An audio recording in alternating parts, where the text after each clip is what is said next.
Olá! Ora, cá estou eu mais uma vez para vos falar sobre a vida e a obra de um grande autor da literatura mundial. O meu nome é Sebastião Barata e hoje vou falar-vos de Bernardo Guimarães, um romancista e poeta brasileiro, nascido em Ouro Preto, Minas Gerais, em 1825, onde faleceu em 1884, que ficou conhecido como autor do romance A Escrava Isaura. Bernardo Joaquim da Silva Guimarães nasceu na cidade de Ouro Preto, em Minas Gerais, a 15 de agosto de 1825, filho de João Joaquim da Silva Guimarães e de Constança Beatriz de Oliveira Guimarães. O seu pai era poeta Árcade e escrevia artigos para jornais. Ora, o arcadismo é uma escola literária que se caracteriza pela sua oposição ao barroco, valorizando a simplicidade, a razão e a harmonia com a natureza. No Brasil ficou ligado à Inconfidência Mineira, foi um movimento separatista que ocorreu na capitania de Minas Gerais, ao qual pertenciam vários poetas árcades. Ora, feita esta explicação, a família de Bernardo Guimarães mudou-se para Uberaba quando Bernardo Guimarães tinha 4 anos e foi ali que ele aprendeu as primeiras letras. Os seus estudos foram depois continuados num seminário na cidade de Campo Belo e depois no colégio do Padre Leandro em Ouro Preto. Com 17 anos, Bernardo Guimarães fugiu do colégio para ir combater como voluntário na Revolução Liberal de 1842. Com 22 anos, mudou-se para São Paulo e ingressou na Faculdade de Direito, onde se formou em 1851. Durante esse período, como tantos românticos, experimentou a vida boémia. Em São Paulo, tornou-se amigo dos poetas Álvares de Azevedo e Aureliano Lessa. Os três e outros estudantes fundaram a Sociedade Epicureia. Em 1852, Bernardo Guimarães tornou-se juiz municipal e de órfãos de Catalão, em Goiás, cargo que exerceu até 1854. Após se desentender com o presidente da província de Catalão, mudou-se para o Rio de Janeiro em 1858 e trabalhou como jornalista e crítico literário no jornal A Atualidade. Em 1861 voltou para Catalão, onde reassumiu o cargo de juiz municipal e de órfãos. A ocupar interinamente o juizado de Direito, o Bernardo Guimarães convocou uma sessão extraordinária do júri que deliberou libertar uns réus porque a cadeia não tinha condições para os abrigar. Em 1864, voltou para o Rio de Janeiro. Em 1866, foi nomeado professor de retórica e poética do Liceu Mineiro de Ouro Preto. Em 1867, com 42 anos, casou-se com Teresa Gomes de Lima, lá em Ouro Preto. O casal teve 8 filhos, nascidos entre os anos de 1868 e 1884. O seu filho Afonso, nascido em 1876, também foi escritor, sendo autor de Os Borrachos e Ossa Meia, publicados sob o nome de Silva Guimarães. O Bernardo Guimarães fez parte de uma família dedicada às letras. O pai, irmãos e filhos foram escritores. No entanto, nenhum obteve o mesmo sucesso que ele. Em 1873, Bernardo Guimarães tornou-se professor de latim e francês em Queluz, que é atual Conselheiro Lafayette, em Minas Gerais. Poucos anos depois, regressou a Ouro Preto, onde viveu os últimos anos da sua vida. Em 1881 foi homenageado pelo imperador Dom Pedro II, que se encontrou com o famoso autor de Escrava Isaura durante a visita que ele fez a Minas Gerais. Bernardo Guimarães foi patrono da cadeira 5 da Academia Brasileira de Letras, na qual tiveram assento figuras exponenciais como o Oswaldo Cruz e Raquel de Queiroz. Foi também patrono da cadeira número 15 da Academia Mineira de Letras, cujo fundador foi o Dilermando Cruz.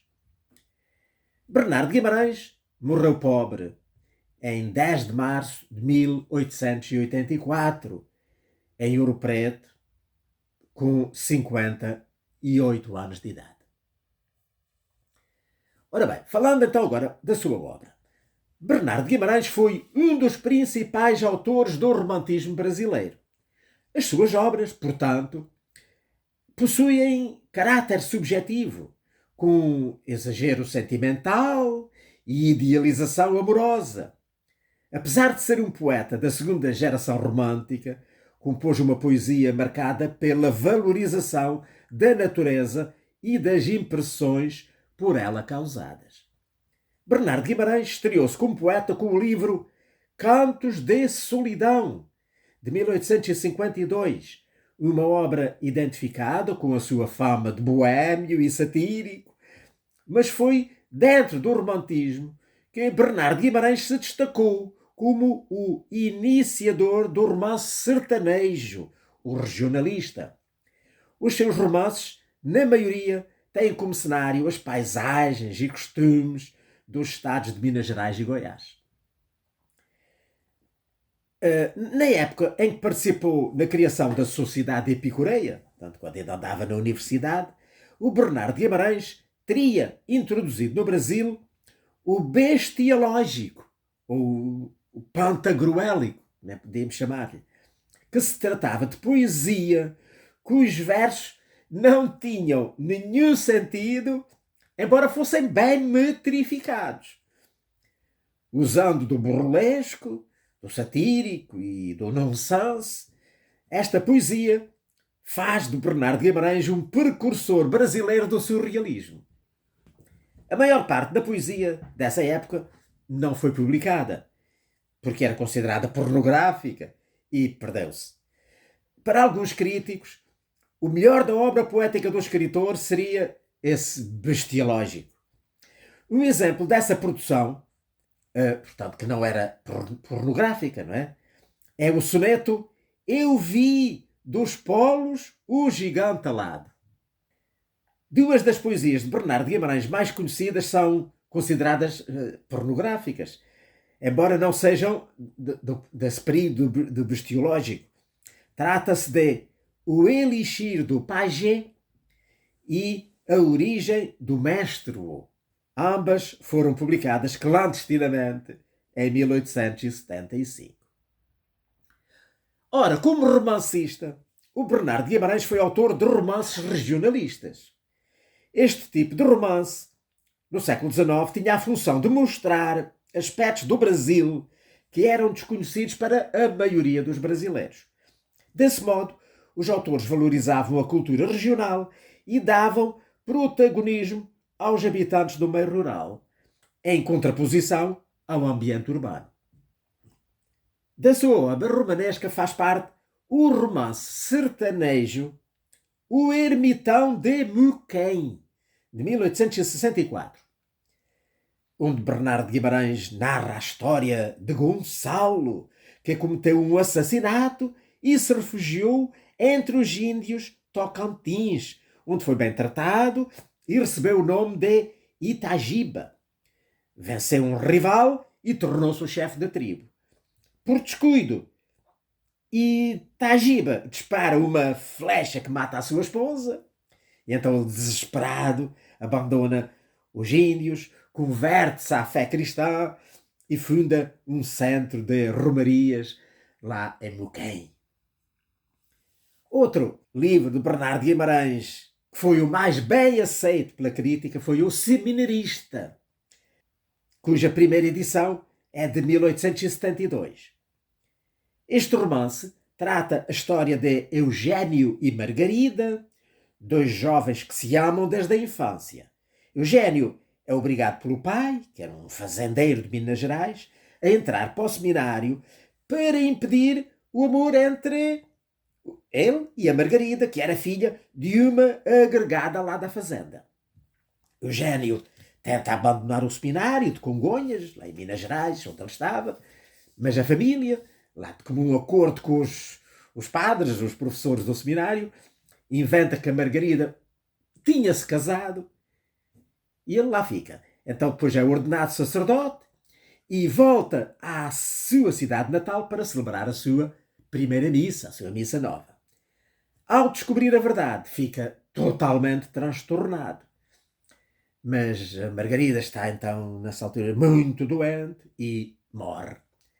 Na igreja, depois de encomendar o cadáver da Margarida, o Eugênio sobe ao altar então para celebrar a sua missa nova.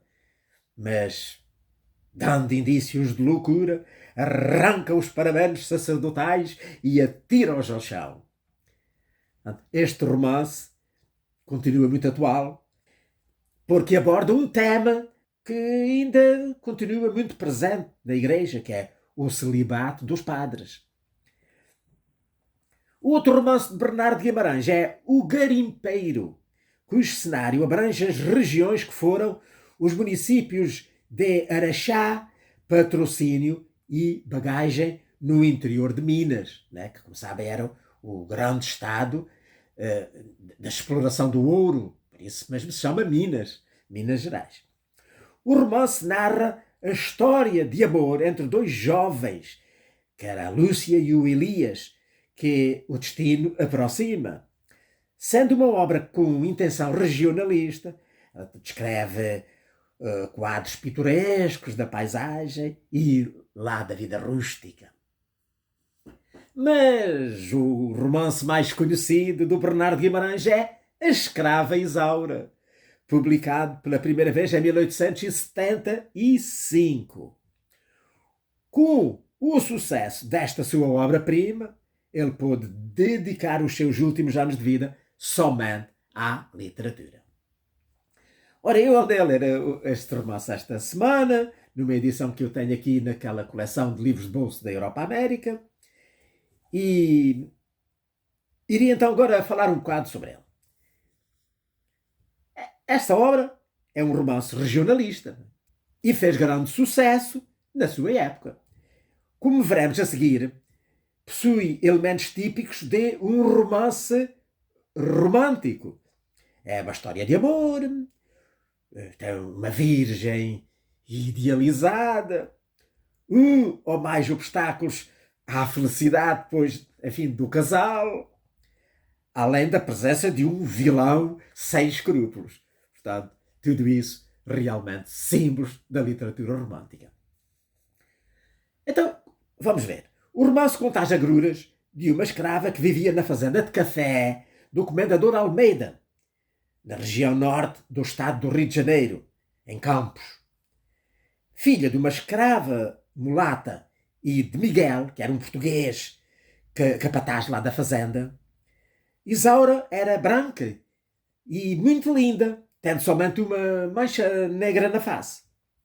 Quando a sua mãe morreu, a Isaura foi criada pela esposa do fazendeiro, que a educou como se fosse sua filha e uma menina livre, embora, claro, não passasse de uma escrava. Com medo de que Isaura a abandonasse, a sua senhora foi adiando a carta da alforria e acabou por morrer sem dar a liberdade à Isaura. Algum tempo depois, morreu também o senhor velho, não é? O marido, e Isaura, tal como todos os bens do comendador, passou a ser propriedade do seu único filho e herdeiro, que era o cruel Leôncio. Como jovem e bela, recatada e muito educada, Isaura despertou imediatamente a cobiça do Leôncio, que desejava ardentemente tê-la para si. Mas, como queria que fosse ela a entregar-se-lhe por vontade própria, como acontecia com muitas escravas novas e bonitas, o vilão passou a assediá-la, mesmo depois de se casar com Malvina, uma menina rica. Isaura não tinha forma de resistir a esta situação. Tendo em atenção as disposições da lei sobre os escravos, né, que não passavam de objetos nas mãos dos seus senhores, dos seus donos. Então só lhe restava fugir. Juntamente com o seu pai, conseguiu escapar e viajou para o Recife. Ali conheceu Álvaro, um jovem abolicionista e republicano que era muito rico.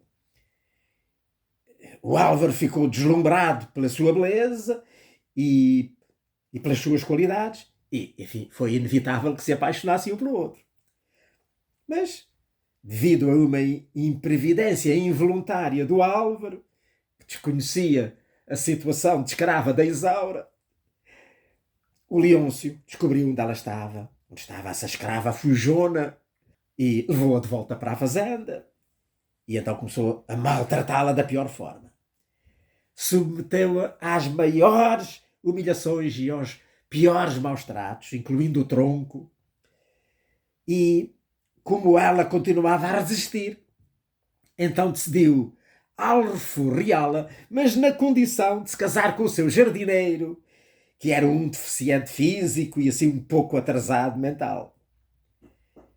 Pensava ele conseguir assim, não é, mantê-la próxima e continuar as suas manobras para conseguir os seus intentos. Mas será que o Álvaro desistiu assim tão facilmente de recuperar a sua amada Isaura? Ou não? Será que ele vai conseguir ir lá a Campos e manobrar as coisas e recuperá-la? Pronto, isso não vos vou dizer, que é para não vos tirar a vontade de ir a ler o romance, que é de facto maravilhoso. A escrava Isaura é considerado por alguns críticos como um romance anti-esclavagista. Podemos dizer anti-escravagista, ou então anti-escravista, como no Brasil diz-se mais anti-escravista. O neto do autor, José Hermelim Bernard de Guimarães, argumenta que, se a história fosse sobre uma escrava negra, não chamaria a atenção dos leitores daquela época para a questão da escravidão. Embora fosse um tema muito debatido no Brasil nesse tempo. Quando o romance foi escrito, ainda havia a escravatura no Brasil, que só foi abolida em definitiva em 1888, portanto, poucos anos depois do Bernardo Guimarães o escrever. Bem, embora já houvesse alguns preliminares, não é? No ano de 1850 tinha sido proibida a importação de novos escravos da África, não é? Em 1871 foi publicada a chamada Lei do Ventre Livre, que declarava livres os filhos dos escravos nascidos, portanto, a partir daí, para diante. E no ano de 1885 saiu a Lei dos Sexagenários, que concedia a liberdade, então, aos escravos maiores de 60 anos. E por isso se chama Lei dos Sexagenários. Portanto, estava em vias realmente de ser abolida a escravatura, mas ainda não tinha sido. E, portanto, este romance vem pôr o dedo na ferida, não é? Como se costuma dizer, e realmente mostrar a crueldade que era praticada pelos senhores sobre os seus escravos, que tinham o direito de fazer o que quisessem, de os matar, de servir deles em todos os sentidos. Enfim, era uma lei, de facto, absolutamente anti-humana contra os direitos da pessoa. E tinha mesmo que ser abolida. Infelizmente, ainda hoje continua a haver escravatura em várias partes do mundo, o que é mesmo uma pena. O romance A Escrava Isaura foi adaptado para novela da Rede Globo de televisão em 1976-77 e depois, mais tarde, também pela Rede Record em 2004. Aquela versão da Rede Globo, que era protagonizada pela Lucélia Santos e esta edição foi publicada na sequência de ter chegado a Portugal essa novela, e apresenta aqui a Lucélia Santos na capa. Portanto, foi exportada para cerca de 150 países, entre os quais Portugal, portanto, como eu já disse. Só na China assistiram à escravizaura mais de 1.000 milhões de pessoas. Uma edição do livro que lá houve nesse país teve pelo menos 300.000 exemplares. Ora bem, eu penso que ainda tenho tempo para vos ler aqui um poema do Bernardo Guimarães. Porque ele, como disse, para além de romancista, foi também poeta, um grande poeta. Sobretudo ligado ao romantismo e também de caráter regionalista, rural, e que foram muito apreciados na altura. Mas este poema que vou ler prende-se não com essa experiência do regionalismo, mas com a outra experiência de que eu vos falei, de quando ele foi como voluntário para a guerra. As Minas Gerais, na altura, queriam se tornar independentes do resto da colónia, do Brasil, e havia frequentes guerras e lutas que depois eram reprimidas violentamente pelo governo central, não é? Dos portugueses. E então este poema provavelmente terá sido escrito nesse tempo e chama-se O Adeus do Voluntário. É um poema que foi tirado do livro Novas Poesias, que foi publicado em 1876 e que tem aqui um caráter nacionalista, não é? Portanto, que é referente à vontade de independência da nacionalidade mineira. Neste contexto, o eu lírico é um soldado, um voluntário, que se despede do ser amado para, talvez, morrer lá na guerra. Apesar de se mostrar disposto a defender a pátria, ele não esconde o sofrimento de se afastar da mulher amada. Então eu vou ler não o poema integral, mas assim, uns extratos principais. Adeus, longe dos teus olhos, tristes dias vou passar. Vou cingir a espada e longe 1000 perigos afrontar. Adeus, que em longínqua terra me chama o clarim da guerra. Dever de leal soldado me arranca dos braços teus. Hoje a pátria que padece me manda dizer-te adeus. Oh, que este adeus é bem nobre, porém, quanta angústia encobre. Esta vida, este meu sangue, devo à pátria que nos deu. Mas depois da pátria salva, serei teu, somente teu. Guardar-te-ei fé inteira, qual guardo a minha bandeira. Terei sempre ante meus olhos a tua imagem louçã.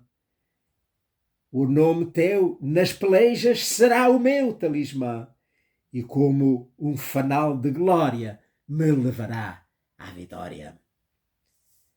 Adeus, ó minha adorada, soa a hora da partida.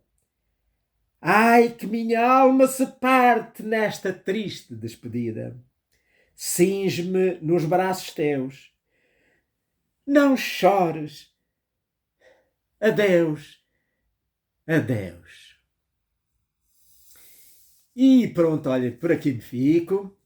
É o que eu tinha hoje para vos dizer sobre Bernardo Guimarães, este grande romancista brasileiro e também poeta, autor de vários romances, especialmente de Escrava Isaura, um muito importante romance, muito traduzido, e deu novelas que correram muito.